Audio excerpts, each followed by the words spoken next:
আমরা এখন আছি যুক্তরাষ্ট্রের রহস্যময় শহর সেন্ট্রালিয়াতে, একটি শহর যেখানে বহু বছর আগে সব মানুষ তাদের ঘরবাড়ি ছেড়ে চলে যেতে বাধ্য হয়েছিল। আপনারা আশেপাশে যে বাড়িগুলো দেখছেন সেগুলোর কোনোটিতেই এখন আর মানুষের বসবাস নেই। পুরো শহরটাই যেন সময়ের কাছে পরাজিত হয়ে পরিত্যক্ত অবস্থায় পড়ে আছে।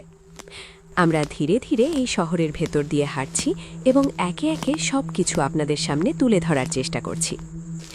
এখন আমরা এমন একটি বাড়ি খুঁজছি যেখানে ভেতরের আসবাবপত্র এখনও রয়ে গেছে।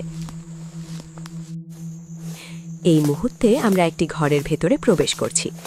সম্ভবত কয়েক দশক আগেও এই ঘরে মানুষের বসবাস ছিল, কিন্তু আজ এখানে আর কেউ নেই।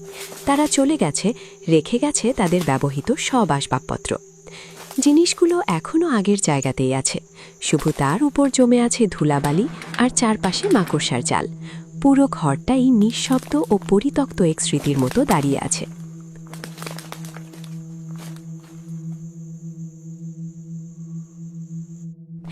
এবার আমরা আরেকটি বাড়িতে প্রবেশ করলাম। বাড়িটা দেখে মনে হচ্ছে এটা হয়তো একসময় কোনো ধনী পরিবারের ছিল।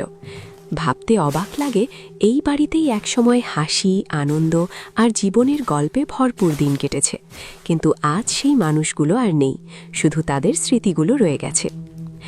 আমরা এখন ধীরে ধীরে সিঁড়ি বেয়ে তৃতীয় তলায় ওঠার চেষ্টা করছি। সত্যি বলতে একটু ভয়ও লাগছে।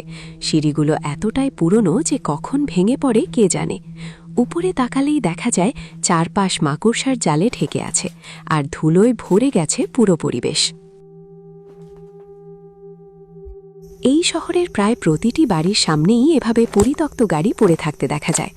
আশেপাশে কোনো মানুষ নেই, নেই কোনো কোলাহল, পুরো শহরটাই নিঃশব্দ।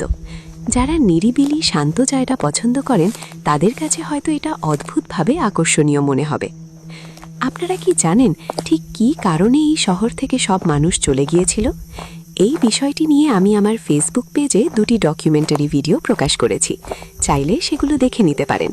সেখানে আমি বিস্তারিতভাবে সবকিছু ব্যাখ্যা করেছি এবং বিভিন্ন জায়গা ঘুরিয়ে দেখিয়েছি। এখন আমরা রাস্তা ধরে সামনে এগিয়ে যাচ্ছি। আমাদের লক্ষ্য সেন্ট্রালিয়ার সেই পরিত্যক্ত ট্রেন স্টেশন, সেটাই এখন খুঁজছি।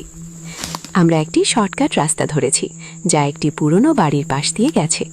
হয়তো একসময় এখানে অনেক মানুষ বসবাস করত। আমরা ধীরে ধীরে এই পথ দিয়ে জঙ্গলের ভেতর দিয়ে এগিয়ে যাচ্ছি। একটু ভয় লাগলেও ট্রেন স্টেশনে দ্রুত পৌঁছানোর জন্য এই পথটাই সবচেয়ে ভালো মনে হলো।